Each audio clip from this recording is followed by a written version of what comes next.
16 তারিখের কাশ্মীরের উদ্দেশ্যে রওনা হয় বিতান অধিকারী। ফেরার কথা ছিল 24 তারিখ। স্বামী স্ত্রী সন্তান নিয়ে ভূস্বর্গের মনোরম পরিবেশ উপভোগ করাই ছিল উদ্দেশ্য, কিন্তু আর ঘরে ফেরা হলো না। সন্ত্রাসবাদীদের গুলিবর্ষণে প্রাণ গেল কলকাতার বৈষ্ণবঘাটার বাসিন্দা বিতান অধিকারী। ঘটনায় শোক প্রকাশ মুখ্যমন্ত্রীর। অভিষেক বন্দ্যোপাধ্যায়ের। খবর পেয়ে মৃতের বাড়ি যান মন্ত্রী অরূপ বিশ্বাস।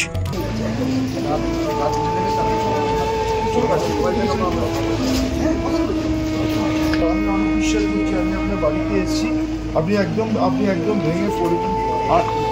না না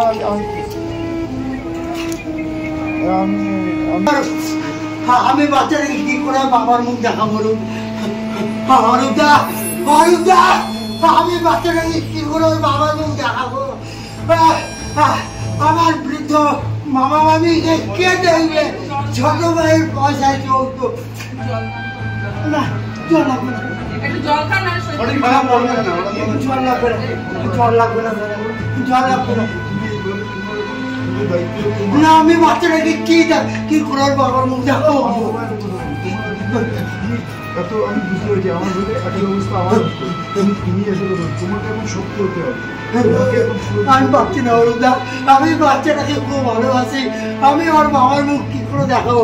আমি দুর্গাপুর থেকে ছুটে ছুটে চলে আসি, মাসে 2 বার 1 বার, 3 বার, 3.5 বছর। বাচ্চাটাকে কি করে দেখাবো? আমি আমার সোনা ভাই, আমি করে করে মানুষ করেছি। আমি ওর মাস্তুতো ভাই। উদ্দেশ্য ছিল ভূস্বর্গ ভ্রমণ। সেই উদ্দেশ্যে স্ত্রী এবং সন্তানকে নিয়ে কাশ্মীরের উদ্দেশ্যে রওনা দিয়েছিলেন।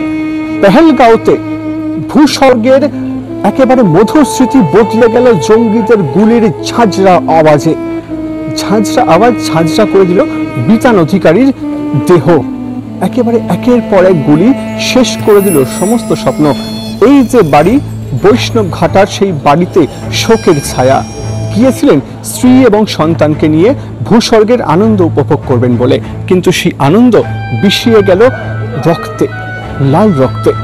এখন অপেক্ষা, ছেলে আর বাড়ি ফিরবে না, ছেলের মরদেহ বাড়ি ফিরবে।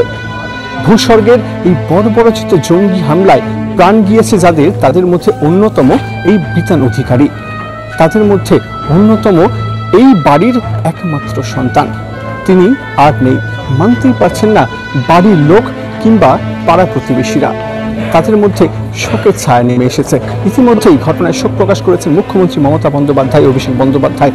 শোকের ছায়া নেমে এসেছে গোটা এলাকা জুড়ে। ঘটনাস্থলে রয়েছে জজবা 24 বাংলা। সেই জজবা 24 বাংলা কথা বলেছিল অরূপ বিশ্বাসের সঙ্গে। তিনি জানিয়েছেন যত শীঘ্র সম্ভব দেহ এখানে আনা হবে, সমস্ত কিছু দেখভাল করবে রাজ্য সরকার। এটা অত্যন্ত মর্মান্তিক, শুধু নয় বেদনাদায়ক। আমি শুধু এইটুকুই বলবো যে খবর পাওয়ার সঙ্গে সঙ্গেই আমাদের মাননীয় মুখ্যমন্ত্রী পুরোটাই তদারকি করছেন। আমাদের সরকার, আমাদের হোম ডিপার্টমেন্ট, আমাদের দিল্লি আরসি অফিস, আমরা সর্বতভাবে চেষ্টা করছেন মাননীয় মুখ্যমন্ত্রী যে যত দ্রুত সম্ভব তাদের ফিরিয়ে আনা যায়। অভিষেক বন্দ্যোপাধ্যায় টুইট করেছেন, মমতা বন্দ্যোপাধ্যায় টুইট করেছেন, দেহ কতদিনের মধ্যে আনা যেতে পারে? এখন কালকে সকালবেলা ওনার বডি এখন শ্রীনগরে গভর্নমেন্ট হাসপাতালে আছে। কাল সকালে পোস্টমর্টম হওয়ার কথা, হওয়ার পরেই টাইম টু টাইম যখন খবর পাবো আপনাদের জানাবো। আপনি এসছেন ঘটনাস্থলে, পরিবারের সঙ্গে কথা হয়েছে, ঠিক কী কথা হলো স্যার? না, আমার সঙ্গে আমাকে খবর মাননীয় মুখ্যমন্ত্রী দেন। আমি খবর পর পৌর প্রতিনিধি রঞ্জিত দাসকে সঙ্গে নিয়ে আসি, কথা বলি। ওনার এক মামাতো ভাই আছেন, তিনি ভেঙে পড়েছেন।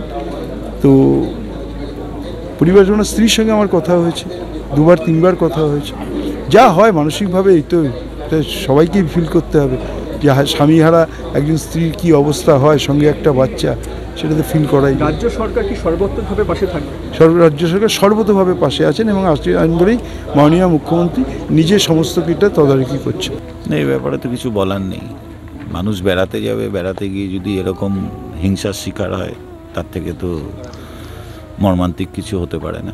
না, ভাবতে পারি না তো। কাশ্মীর তো আমরা ভাবছিলাম নর্মাল হয়ে গেছে, নর্মাল যে হয়নি সেটা এই ঘটনা প্রমাণ করে দিল। না, আমরা সবাই শোকস্তব্ধ। মাননীয় মন্ত্রী এতক্ষণ বসে সমস্ত ঘটনার তদারকি করেছেন। আমরা এই পরিবারের পাশে আছি, যতখানি যা করা যায় করব।